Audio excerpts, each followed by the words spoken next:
Welcome to NASDAQ Trade Talks. I'm Jill Malandrino, global markets reporter at NASDAQ. Joining us at the MarketSite studio in Times Square, New York City, we have Melissa Frackman, founding partner and CEO of Emphasis Ventures, to discuss why the digital infrastructure being built in India today will transform global markets in the next decade. Melissa, it's great to have you with us. Welcome to Trade Talks. So great to be here. Thanks for having me. And this is becoming a really hot topic. The world is following India's leadership on digital infrastructure and technology. Why do you think what's being built in India today is really going to be influential over the next decade? Yeah, I mean, this was top of many global CEOs' talking points during Prime Minister Modi's visit last week in the US. Digital infrastructure is sort of the underpinning of technology and financial services that happen. So identity, fraud products, payments, commerce and otherwise. And India has pioneered new business models for open national architecture. And there are companies building on top of it that are building fintech companies, insurtech, commerce, otherwise, that the rest of the world is watching. We invest in companies in India that have another 50 countries around the world that are following in its footsteps. What is driving global tech investing in India? I mean, there's so many different things happening at the same time. India is at this confluence of its economic growth that is very exciting. Fifth largest global economy, set to be the third largest economy in the world by 2030. 1.4 billion people, very young population with domestic consumption that's driving growth. And so global tech companies, everyone from Apple, Tesla, Google, Hewlett-Packard today made an announcement, Amazon, together are investing billions of dollars, not just to sell their goods and services to the market, but even more so seeing India as a hub for product innovation and manufacturing for the world. So let's expand on that. What makes India a stable, bright spot in what's a very complex global environment? That's absolutely true, and it's a great question. I mean, I think the fact that India has stability in its policies around business and provides global businesses the predictability, transparency that they need.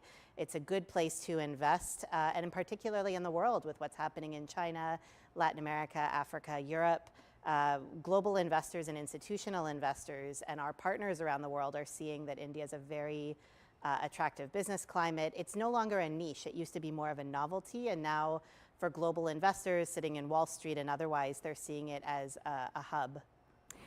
How much capital are institutional investors deploying to the fintech sector in India? It's growing all the time. Just in the past 2 years, $14 billion of capital was raised by India-focused growth stage venture funds and private equity. That's not even for the public markets. And with that, we're seeing all the major institutional investors across private markets raising India-dedicated funds. And we're seeing also that India's equity markets have been a bright spot in terms of consistent performance across their indices. The Nifty and Sensex have been very well performing relative to global peers and consistently over a long time.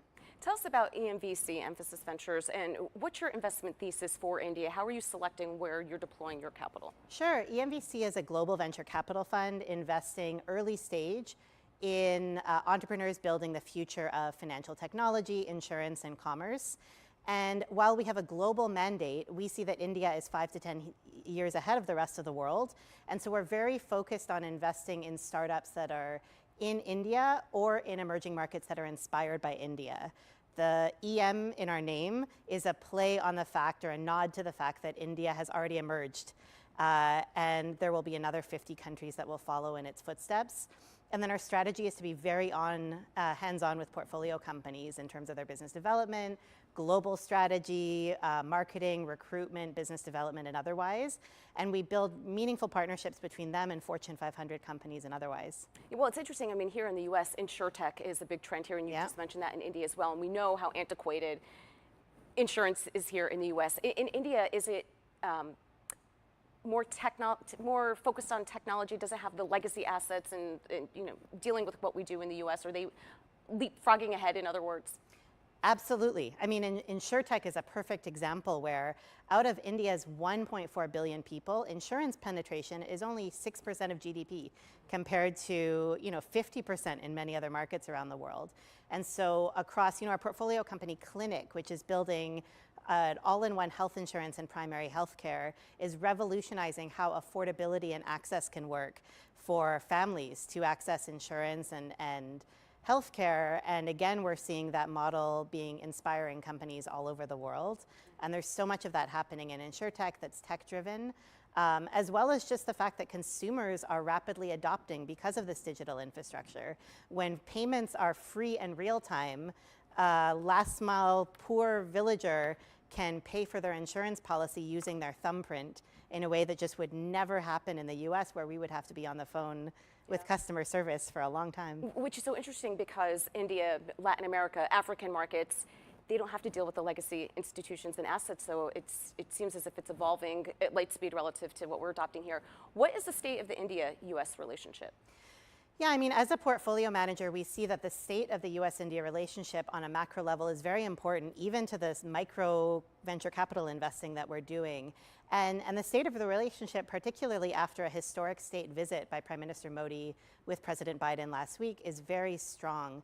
Both countries see that, as democracies, they need to work together, particularly as a key US ally in the Asia-Pacific region.